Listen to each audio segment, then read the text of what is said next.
ফ্রিজে যেদিন মাছ মাংস না থাকে সেদিন আরও ভালো খাওয়া হয়। একদমই খানদানি স্টাইলে খাওয়া দাওয়া।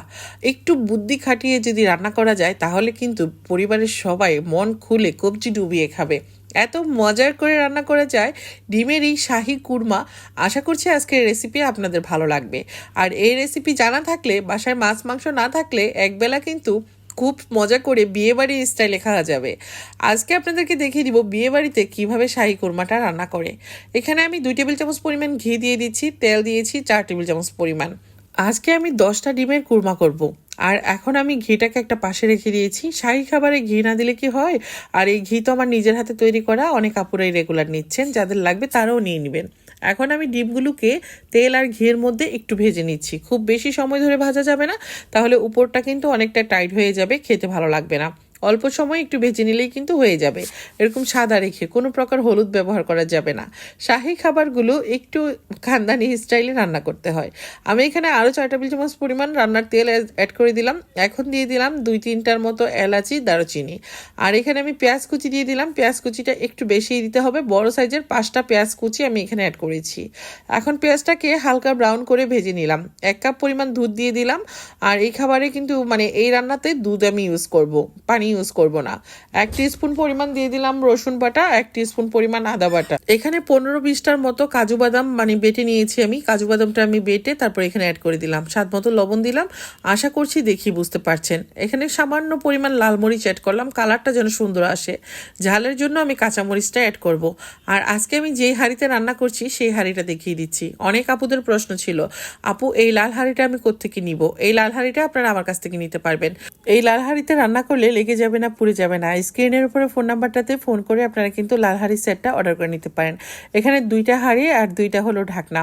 এটাতে আপনি 2 কেজির মতো পোলাও রান্না করতে পারবেন, 32 সেন্টিমিটার। মাংস রান্না করলেও মিনিমাম 4 কেজির মতো মাংস রান্না করতে পারবেন।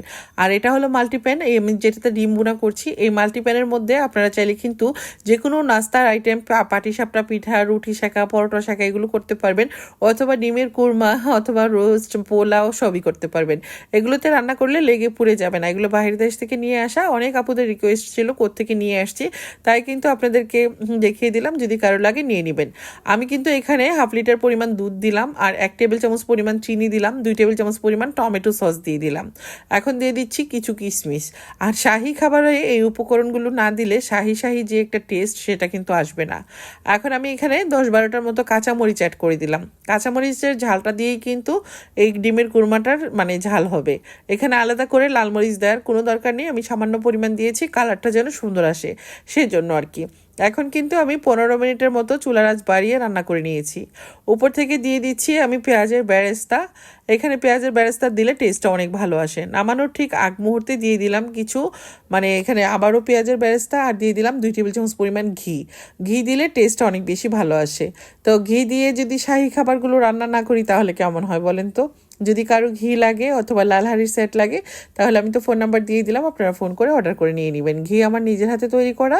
আর এই তো তৈরি হয়ে গেল খুবই মজাদার ডিমের শাহী কুরমা। বাসায় যদি গেস্ট আসে, মাংস, পোলাও, বিরিয়ানি অথবা ভাতের সাথে এভাবে করে ডিমের কুরমা রান্না করে দিবেন। আর আমার বাসায় আজকে মাছ মাংস কিছুই ছিল না, একটু বুদ্ধি খাটিয়ে পোলাও আর রান্না করে নিয়েছি শাহী ডিমের কুরমা। এভাবে রান্না করলে এই 1 পদ দিয়েই কিন্তু কবজি ডুবিয়ে খাওয়া যাবে, 10 পদ রান্না করা লাগবে না। কেমন লেগেছে আজকের রেসিপি কমেন্ট করে জানাবেন। ভালো লাগলে ভিডিও বেশি বেশি করে শেয়ার করবেন। সবাই ভালো থাকবেন। আল্লাহ হাফেজ।